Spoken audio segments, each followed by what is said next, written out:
What's up, my bass fishing and bourbon enthusiasts? Welcome to another edition of Bourbon and Bass. If this is your first time watching this, my name's Derek Hudnall. I fish on the Bassmaster Elite Series, and there's two things in life that I love, that I really care a lot about, and that's history behind bourbons, trying to help explain some of those to you, some of the ones that I like, some characteristics of it, and I also talk bass fishing.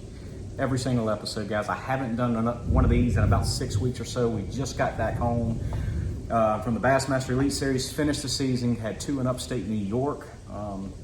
So this week we're going to talk, bourbon-wise, we're going to talk Jefferson's Reserve. I have single barrel here. There's also Jefferson's Ocean that has a lot of stories behind it and history, and tell you a little bit about those guys. And we're also going to talk about some anticipation for the 2022 Bassmaster Elite Series. Could be some really big changes, guys. So I hope you're ready for that.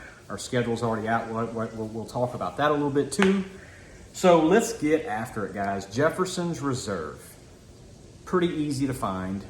If you guys are bourbon lovers or getting into it, you've seen it pretty much everywhere.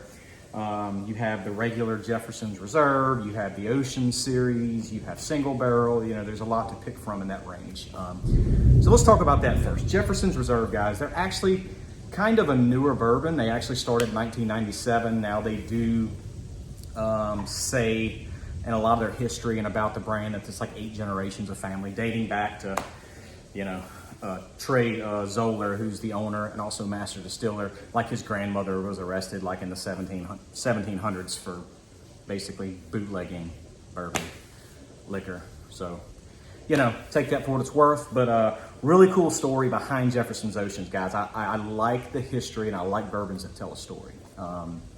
Something really neat. So Troy Zoller is the guy's name. He is the founder, owner, and the master distiller. He's actually partnered with his dad, Chet, who's coined as a bourbon historian. Not real sure how you get that title, but take that with a grain of salt too. But the Jefferson's line is actually a really good one. Something very, very unique about Jefferson's Reserve, and you see Jefferson's Oceans, and there are different voyage numbers. Go from 1 all the way, I think they're at 24 right now. So what the Ocean Series is testing how, they put barrels on a ship for a couple of years, and it has to cross the equator like 4 different times, and they see how the different voyages affects the taste of a single barrel or the barrels of bourbon based on the humidity, temperature changes, the sloshing of the seas, and they claim that makes a difference, and it does. I mean, all the voyage series have a unique, different taste to it. I think Voyage 14 is the one that's very, very unique, but that was like one of the biggest hurricane seasons on record, and it went through a lot of storms. So how did they get to that point would be the question. So in 2012, Jefferson's Reserve partnered with a nonprofit called OSearch, and it's spelled O-C-E-A like ocean, but then R-C-H, OSearch.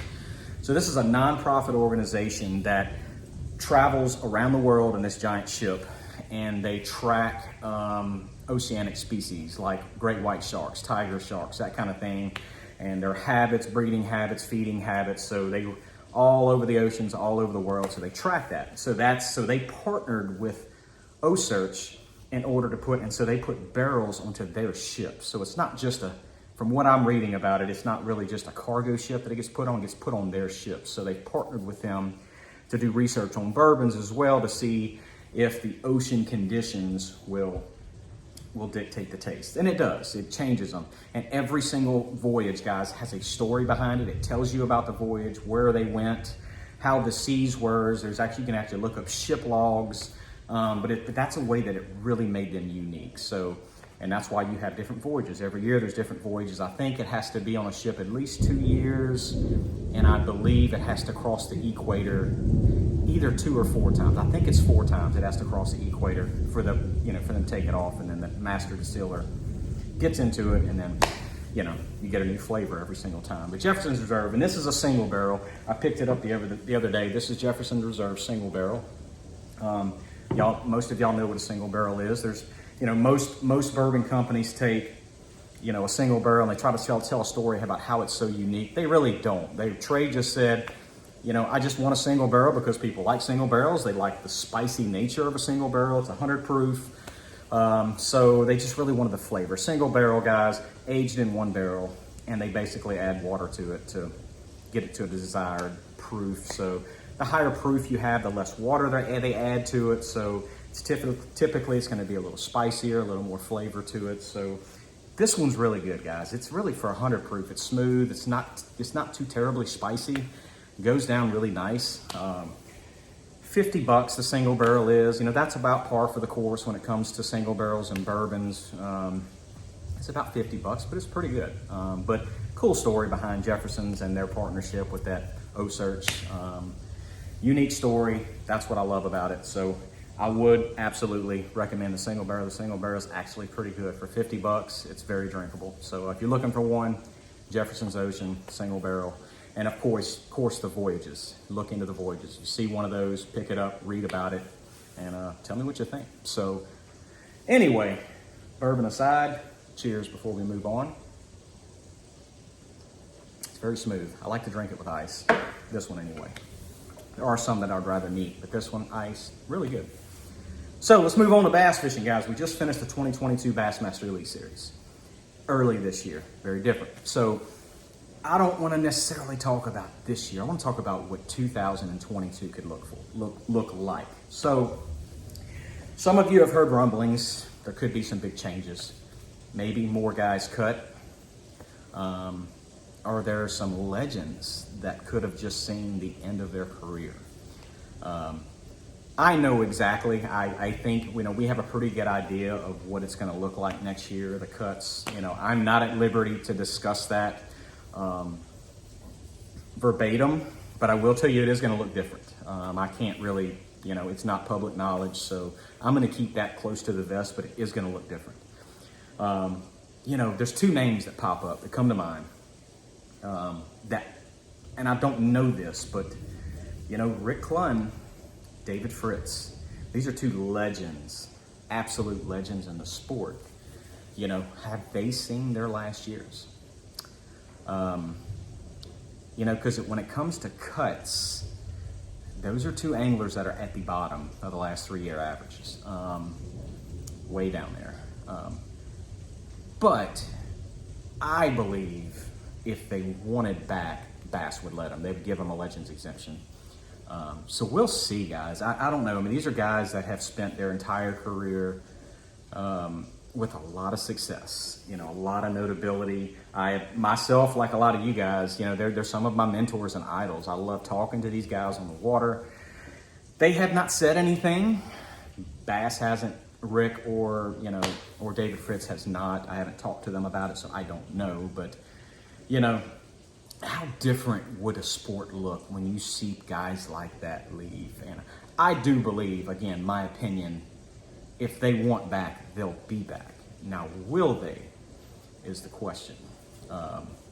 You know, both of them are getting older.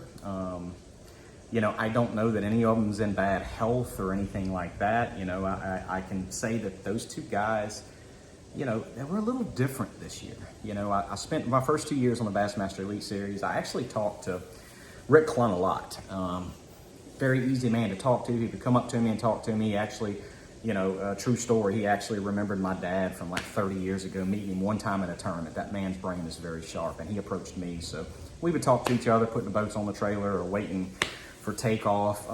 Yeah, I hadn't really talked to him much this year. You know, I don't know if he's just, you know, and he was very focused this year or what. So, you know, that's something to think about. I mean, how different could it look, not just because of there might be more cut this year than normal. The only reason, I mean, guys, nobody was cut last year. So we're over 100, 13 new invites coming in. So, you know, guys, you know, think about that. Next year is going to look different, or, you know, we think it's going to look very, very different. So you're going to see some familiar faces go. You're going to see some new ones coming in. And you may see some very, very familiar faces. Hang it up. That was a lightning strike, my friends. Really close. Holy cow. All right, so that was really close. There's a bad storm out there right now. Anyway, heart's racing now. It could look very, very different, guys, next year. So we'll just have to see what that looks like. Again, I can't really relay any specifics on that. But you know, I have a feeling they want to keep it to a certain number, you know, because they wanted to make it, you know, they could run it up to 200 people if they wanted to, but then that would kind of dilute the, you know, the Elite Series title is letting only the best in. And guys, this field is full of absolute hammers. The rookie fields that we've had come in over the last 2 years, guys, incredible, like incredible. These guys are so talented. I'm really looking forward to 2022. If you guys have not seen the 2022 schedule yet, there are some familiar bodies of water. There are some unfamiliar bodies of water. We're going back to Owyhee. That's in, what is that, South Dakota. Looking forward to going to that place. Back up to the St. Lawrence River. We're hitting, you know, not just St. John's River this year, but we're also going to the Harris Chain of Lakes. Have some good history there. I like that place. That's going to be a fun one too. And we hit places like Santee Cooper at a really good time, guys. You're going to see some smash fest next year. So, and there's one date that's to be announced. So we will see, guys. Could look very different. Could look very, very different. So anyway, you guys got any comments? Don't ask me any questions about it because I'm not going to tell you any specifics. That will come out soon enough, but it could look very, very different.